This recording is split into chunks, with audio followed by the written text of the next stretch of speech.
Guys, let's take a look at the LG 496, the Crimson Trace LG 496, and this thing fits the Springfield Armory XD MOD2, the XD MOD2.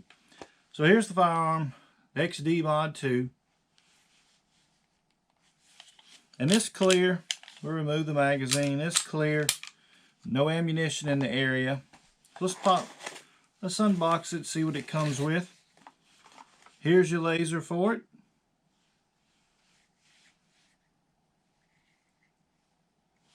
Nice large activation button underneath here. Not a bad looking laser at all. You get all your goodies with it. You got your battery, you got cleaning pads, you got your screws to put it together with, and you've got a couple of Allen wrenches in here. And of course it comes with your instructions, so forth. Okay. To install it, first thing we got to do is put the battery in. You grab it and pull it apart here. Lay it down. Let's pop the battery out of the bag. So we've got our battery out of our pack. Pull it apart. Comes right apart. You have a plus sign here. Plus on the battery. The plus faces up when you snap this in.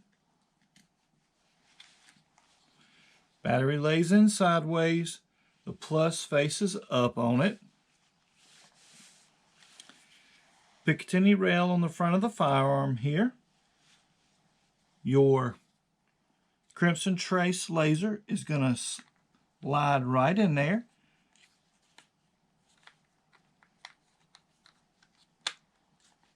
It's going to follow the trigger guard all the way around, snap right in place on the front. Now, just sort of support it a little bit, hold it in place. Small edge right here is going to attach in right here first. So we're going to slide that in. We're going to take this and lay it right into place.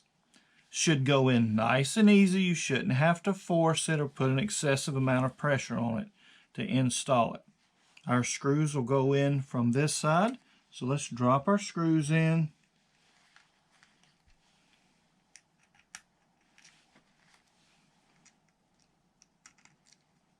There are 3 small screws. You might have to give it a little squeeze to get those to drop into position.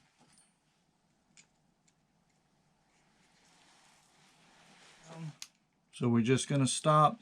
You don't have to crank and put a lot of pressure on this to secure it in place. So there we go. That one's tightened up. Let's check our last one. And it shouldn't go too far, because we felt pressure and stopped earlier. There we go. Just kind of check them, make sure they're all tight. Nice and snug on the firearm, and there we go. We've got our Crimson laser mounted on the XD MOD2 with the grip zone on it. So the pressure activation button is here. That is a nice size button. Going to be really easy to feel that button and press it. When you grip the gun, your middle finger right here, when you apply pressure, it turns it on. Doesn't take a lot of pressure to actually turn that on. You've got a 4-hour battery life on it. It'll start to get dim a little bit, letting you know the battery's going out, so you'll need to change it. It shouldn't just go out at one time. It should just begin to get dim to indicate to you that it's time to change your battery. Easy install, and if you're going to use lasers on your gun, they're very reactive. You pull the laser out, you tighten up your grip, and the laser is on. If you guys are looking for a laser, you can find them on our website, optics86.com. Be a responsible adult. Don't push your responsibility off onto a child. Buy gun locks and gun safes. Secure your guns. Till next time, take care.